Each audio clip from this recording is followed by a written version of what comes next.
And joining us to talk about this week, but also the year in prospect as well, former ACT MP, regional councillor, city councillor, columnist and businesswoman Hilary Calvert joins us now. Hilary, welcome to the show. Good afternoon to you. Good afternoon, Michael. Just on that issue, can I ask you, did you put a submission in on the Treaty Principles Bill? I did. Have you been asked if you would like to come and talk to them? No. Neither have I. Want to listen to me, Michael? I was interested. I thought they would put out, once they were starting, put out whether the submissions were for or against, because I was quite interested in that. Same, yeah. I think a few other people would be. And I think some of them might be mixed. You know, they might be for what part of it and against others, as submissions that we've heard on councils. Sometimes they're not quite as clear-cut as they look. But in any case, you know, you'd see some mixed ones.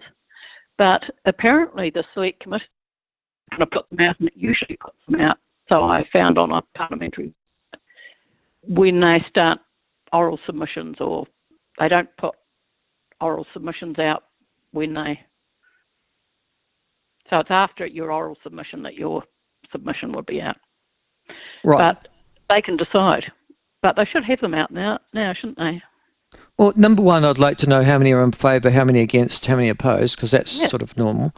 But secondly, I would have thought to everybody who's requested to speak orally to their submission, that they would have let you know yes or no. But there's just been a blanket, apparently the chosen few. And then there's no criteria for how they chose those people.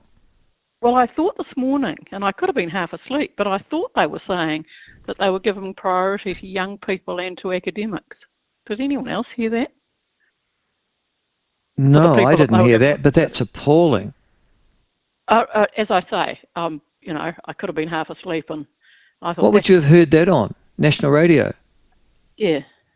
I mean, I don't believe most of what I hear on national radio, so that could have been another one of them, or I might have got it wrong. But you'd think that they would listen to them, perhaps in proportion to whether they were for or against. So yes. If two-thirds of them are for, you'd listen to two-thirds of the oral submissions you'd listen to would be for, perhaps, or... But even then, how do you choose which people? I'll give you an example. One of the people that they've chosen is this Dennis O'Reilly, this white black power apologist from Hawke's Bay. Well, why has he got a slot over people who have in actual fact worked in their communities and who don't uphold criminal gangs in this country? Well, I've been trying to figure out, and no one seems to be able to tell me, what it is that people are saying who are against it. What are they saying? Are they against... Oh, I've got an answer to that question. Or, yeah, answer me now and then I'll tell you where I was going with it. Okay, but I think I know where you're going. It's nothing to do with the Treaty Principles Bill. It's everything to do with, and I've seen the opening submissions of those opposed to the bill, from Helmut Modlik and others like him, Hilary, that they never gave up sovereignty when the treaty was signed in 1840.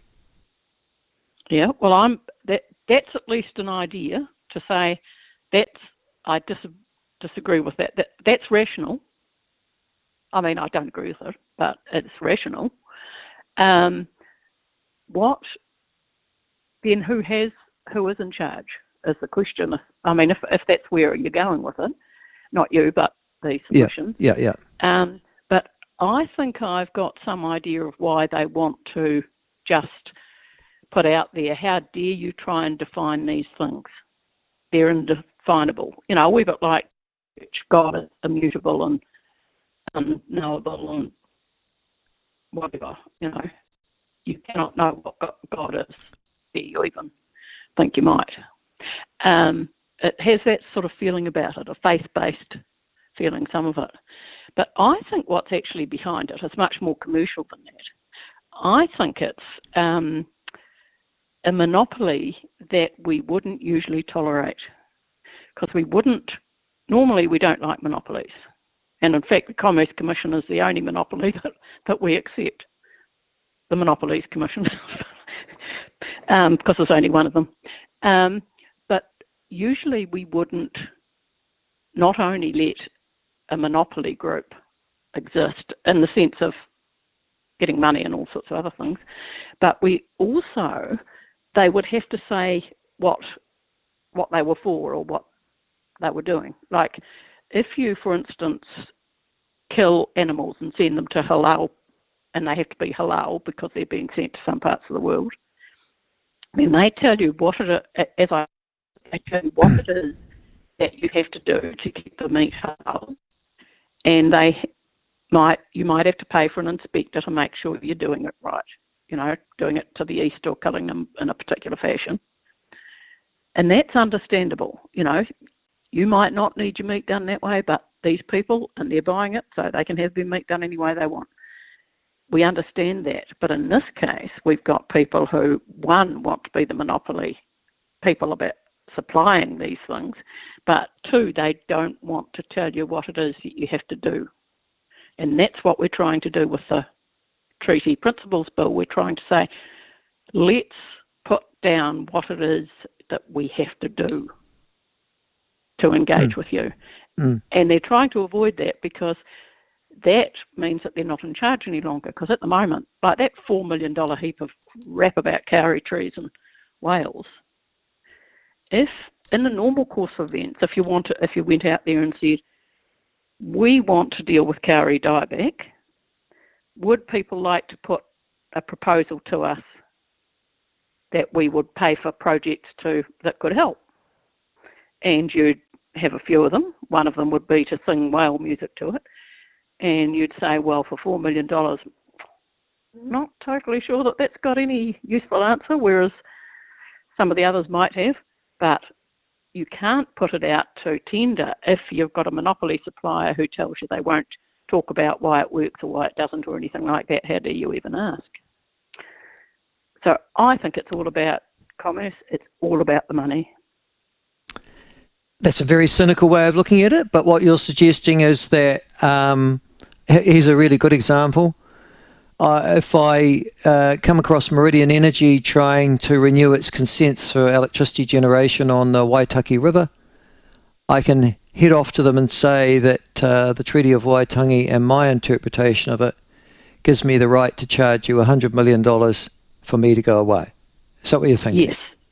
Yeah, well, what I'm thinking is, if they just wrote down on paper, we are strongly opposed to mixing waters, like you found out again with the regional council, shifting water from one catchment to another, or putting a dam in because it meddles with the Maori